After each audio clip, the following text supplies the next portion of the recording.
Hey everybody, it's Tim from Broken Dice bringing a quick little channel update. Let's do a quick little review of what from the last video. I've been working on my Romans, transferring them from the Warlord Games horses onto the War Games Atlantic horses.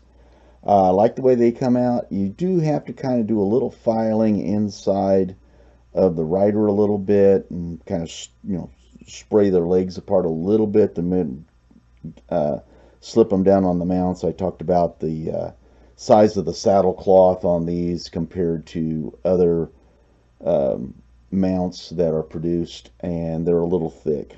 So you got two options: shave off your the inside of your model's legs a little bit that are going to sit on the mount, or shave down the or grind down somehow the where they're going to sit on the horse on the saddle cloth itself, shave some of that down so they can sit a little smoother. I opted for cleaning out the insides of the legs and the crotch of the rider. Again, I used some old shield transfers on them. They didn't have any. I didn't have any for these, and I forget what these were, but I got them and I put some on these models. And if the design is just right, you can see here where, like with this one here, that outline of that goes right about to the edge, and the rest of this is all folded around the back of the shield. And I'm satisfied with them for the project. This is an example, and I was thinking about this the other day, and I had heard this on a podcast the other day. What was it? The Plastic Crack. And they talked about, I was listening to the whole thing, but one thing that stuck with me was the going back. How much time do you spend going back on an older project? And to me, I think, you have to judge how much are you going to use these models in new games, bringing them back out onto the table, as opposed to just sitting on the shelf. So you've got this balance between an old hobby and new hobby time. What I call the things that you haven't started yet, that potential of time, and not necessarily what's ever in your pile of plastic, but it's more of that time investiture. How much time do you want to spend refurbishing another model? And so I've decided, I've been doing this solo wargaming project, and I saw the models, and I'm just not happy with the way they look on the table, so I've decided to redo them. But I'm not going to spend an inordinate amount of time on this particular project, because I've got so many new ones that I really want to keep going on and get started on. But sometimes you just feel like, they just need something, and that's what I've done. And so you can see, well, this was a commands unit, and I really do like the way the horses look. And here's a group of them. Let's turn them this way. No shield, just one guy with a shield transfer on him. The rest of them are just base color shields. I'm not going to spend a whole lot of money or time redoing these. I got these models so long ago. So again, that balance between refurbishing old and getting into your new stuff. So I'm going to do the rest of these guys. I think I've got like 12 more of these guys to get done. They're all in that stage of where I finished up the horses. I need to base the horses. Let's move these guys out of the way. You can tell, they're already mounted, and I just need to do the basing on the horses. And there you go. And that project will be done, and then I can move on to some newer stuff. So let's take a look at the next project that I've been working on. All right, next project up, Iberian cavalry. Here we go. Some of my favorite models. Everybody knows that if you've seen my solo wargaming projects, I my Iberians are on the table a lot. I like the army. I like the models. It's all Victrix stuff. Um, and their cavalry is just a pleasure to put together and paint and just to see the finished project. And I will confess, I'm not a great painter. Um, I just like the way these models look when you're done with them. They look good on my table as far as I'm concerned. So yeah, with a little effort and some Little Big Man Studios shield transfer, very passable on the table. Um, I know some guys. I mean, to me, some guys they paint so well. It's like, man, that looks like it belongs in a museum, and they're saying, well, this is just tabletop quality, and I'm like, hey, really? What table are you playing on? So, but this is my tabletop stuff. This is about the way I like to get it done and get them on the table. I've got one more unit of these, and then that'll bring me up to 4 units of Iberian cavalry for my Iberian Peninsula Army. I just love them. They're just so much fun to paint. I can talk about these guys all afternoon about the different heads and all that kind of stuff, but we got other stuff to talk about. Let's get into the next thing. All right, next up, Gaelic warriors without any plaid. And the reason they have no plaid is because I'm terrible at plaid, and I will probably never ever paint plaid. I liken it to I can't run a marathon, and I'm okay with that. I can't paint plaid, and well, I'm just going to be okay with that too. These are the old War Games factory models. Had them forever, and so I decided I'm going to bring them out, put a little paint on them, and put them in with my Iberians as like Celt Iberians. Now, I'm not sure whether Celt Iberians had plaid. I'm not sure. There's no depiction of them in any of the books that I have wearing plaid. So, I'm not sure. But yeah, they're okay models. They're a little dynamic. Now, I put 3 on a 40 mil base, and that looks awfully crowded to me. I almost wish I'd have went back to like I do most of my Celt Iberians is I put 4 on a 50, but 3 on a 40, and they still look a little bit crowded. 4 on a 40, I don't know, especially with all these dynamic poses, like you got this guy here, he's leaning down, and this guy's leaning, and these guys, they got their weapons all stuck out, and having them like in close order like that just seems a little bit I don't know, crowded and bunched up. It doesn't look right. So yeah, that's kind of just a little extra addition to my Celt Iberians. Now, that being said, I was thinking, okay, so you're not satisfied with the paint job because you can't do plaid.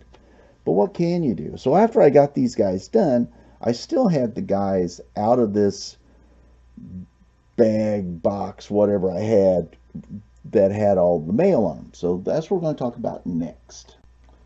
Okay, so the guys with the more heavily armored, and you got that little fancy shield, it's more decorative, but I liked it, so I just put it on one of the guys.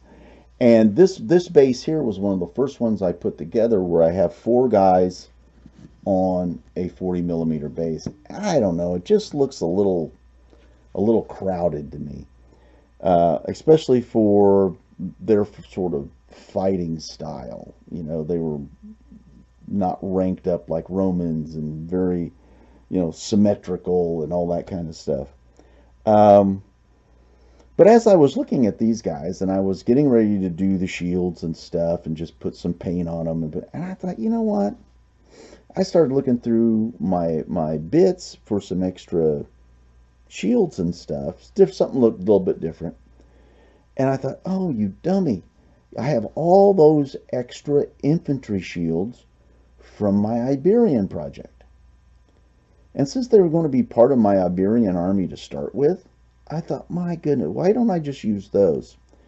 So I dug a bunch of them out, and they're ready to be primed and ready to go. But then it dawned on me, I don't have shield transfers, because if I use, and which I did order, the shield transfers from Little Big Man Studios to go with those Iberian shields, that'll spruce up that unit quite a bit. And I have one more complete unit of Gaelic warriors to do, and that's how I'm going to do them as well. So, uh, if at some point in time I feel really energetic and I have an extra, or I'm in a lull where I don't have any new projects to start, bullshit, uh, I will go back to that other infantry unit, clip off those old shields, put the new shields on, put new Celt Iberian shield transfers on the new shields, and be done with it. And they'll fit in much better with my Iberian army. But that's where that project is. It's kind of in kind of a limbo right now, but at least I have a goal on the project. Okay, not historical. Uh, as I was going to back and refurbishing up my Romans and stuff, I came across this model in the cabinet, and I thought, you know what? He looks horrendous. I'm going to redo him. And this is just a quick refurbished paint job. I stripped off all the other old paint. I painted up the horse.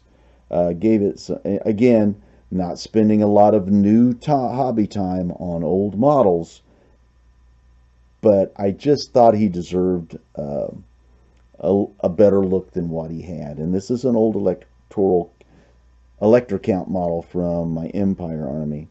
Yeah, it just, I don't know, just needed something. It just, for the life, you should have seen how bad it was before. Yeah, and I think that's sometimes that eats at all of us, is that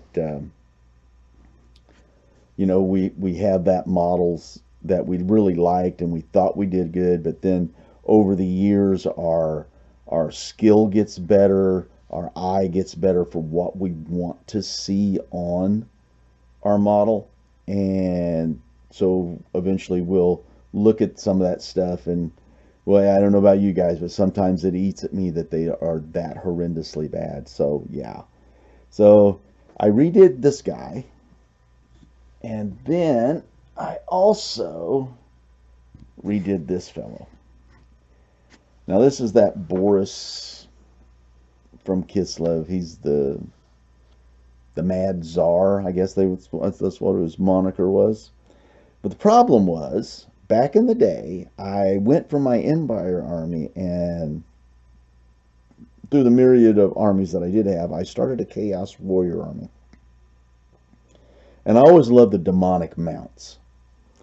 And so, at some point in time, I took this poor bear and I cut him up, took pieces off, and made a demonic mount out of him. I'm glad I didn't tear it up any more than what I did. Because going back and then trying to redo this model with bits and pieces to make it passable was a chore. I had to search high and low. First thing I noticed was I couldn't find the lower jaw to this bear, and damn you, Games Workshop, for making a model this large, and the only thing you had to glue on was the lower jaw, which was really tiny, probably about the size of this pencil lead. Why they would do stuff like that is beyond me. But then that wasn't the only other problem. As you can tell, if you turn him this way, these are not the original legs that came with the model. Now, I can't remember, one, I'm so old, and two, it's been so long ago, that I can't remember whether the legs were actually attached to the mount, and you just put the upper half down on the legs, because that was done at times, or he was all one piece, or two pieces. You glued him together, then glued him on the bear. I'm thinking the legs were attached to the bear, because there was a lot of grinding that went on to put on a Chaos Champion on the back of some sort of tentacled up beast that I made this bear into. Um, so yeah, that's these are Winged Lancer lower body. I'm not sure if these are the original wings that came with him, or just an extra set of wings from some Winged Lancers that I had. But I don't know. It's such a cool model. And, I'm really kind of disappointed in myself that I had chopped it up. But we all go through phases when we think we're doing something really cool and it turns out really crappy. But getting it back somewhat together and giving it a little bit of a paint job, I'm happy with it. He'll go back on the shelf with the rest of my Kislev guys, and we'll probably never ever see the light of day again until after I'm dead and somebody tries to sell all my stuff. So this is where we're going to end this video. It's a little bit longer video than what I normally do, but I had a lot of stuff to catch up on as far as hobby-wise. I will be getting back into doing the videos on my solo wargaming campaign in Iberia between the Romans and the Iberian tribes. That should start up a little bit next week. And I got all kinds of painting to do, so to get units on the table for that. So everybody stay safe, stay well. We'll end this now. If you like this sort of stuff, give me a thumbs up. If you haven't subscribed, please do. I'm not really into it for all that kind of stuff, but you subscribe to me, I'll subscribe to you, and we'll do a one-for-one trade-off, and we'll just keep this stuff rolling. Again, everybody stay safe and stay well, and thank you for watching.